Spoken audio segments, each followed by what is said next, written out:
नमस्कार दोस्तों, कैसे हैं आप सब लोग। आज सबसे पहले आप सभी को बहुत बहुत बधाई चंद्रयान 3 के चांद पर लैंड कर जाने की। ये हम सबके विश्वास की जीत है जो हमने अपने साइंटिस्ट पे इतने सालों तक दिखाया है। इसरो किस तरह से डेवलप किया हम सब ने देखा। साइकिल पर लेकर के जाते थे, APJ अब्दुल कलाम की बहुत सारी फ़ोटोज़ हम सबको याद है। वहाँ से डेवलप करके चांद तक पहुँचना, दुनिया का चौथा देश बनना जो चांद पर लैंड करे, अपने आप में बहुत बड़ी मिसाल है। और एक बार नाकाम हो जाने के बाद दूसरी बार फिर कोशिश करके जिस तरह से इसरो आगे आया है, हैट्स ऑफ टू इसरो।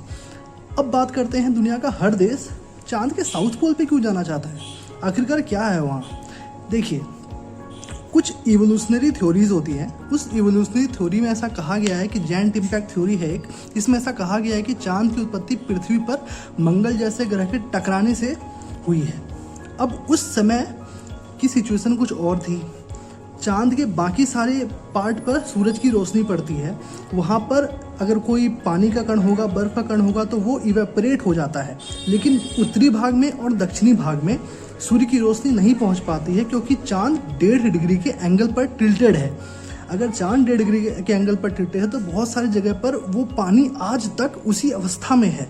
तो उस पानी को स्टडी किया जा सकता है। अगर वो पानी की स्टडी हो जाती है तो हम पृथ्वी के भी इवोल्यूशन की बात स्टडी कर सकते हैं, चांद के इवोल्यूशन की बात भी स्टडी कर सकते हैं, महासागर की उत्पत्ति कैसे हुई वो स्टडी कर सकते हैं, ज्वालामुखी कैसे फटते हैं, ज्वालामुखी के अंदर क्या होता है, इन सब की स्टडी हम उसके थ्रू कर सकते हैं। इसलिए वो बहुत ज़्यादा इंपॉर्टेंट है, नॉर्थ पोल और साउथ पोल। दूसरी चीज़ हम बात करते हैं, चांद पर अगर पानी मिला तो पानी में क्या होता है, H2 और O।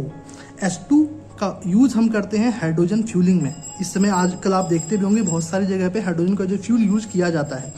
ऑक्सीजन को यूज कर सकते हैं हम सांस लेने के लिए, जो एस्ट्रोनॉट्स जाएंगे वो वहाँ पे ऑक्सीजन को यूज कर सकते हैं एज ए रिसोर्स। हाइड्रोजन को फ्यूलिंग के लिए यूज कर सकते हैं, पीने के लिए प्रयोग कर सकते हैं। जो मशीन को लेकर के जाएंगे वो यहाँ से, उस मशीन के कूलिंग के लिए उसका प्रयोग किया जा सकता है। और एज ए चांद को बेस बना करके फ्यूचर में और लॉन्ग एक्सपीडिशंस के लिए हम यूज कर सकते हैं उस H2O का। तो आप समझ सकते हैं कितना ज़्यादा अच्छा होगा वो।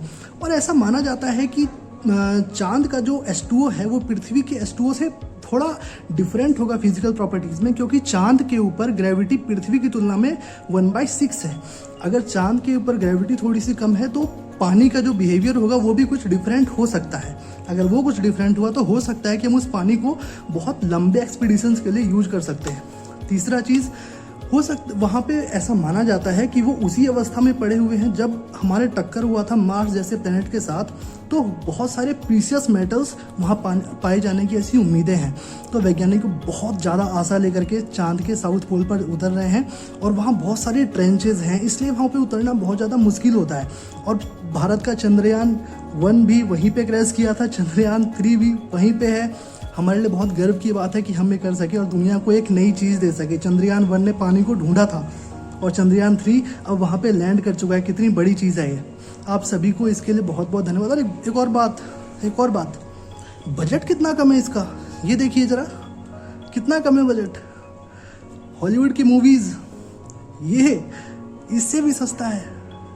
कितना गर्व होता है ये देख करके कि हाँ, हम ये कर सकते हैं। थैंक यू इसरो, हम सबको एक प्राउड मोमेंट देने के लिए और हम सबको एक ऐसा दिन देने के लिए जिसे हम याद कर सके। दुनिया में ऐसा, साउथ एशिया में ऐसा कोई कंट्री नहीं जिसने ऐसा कभी कुछ किया हो। Thank you ISRO, thank you very much.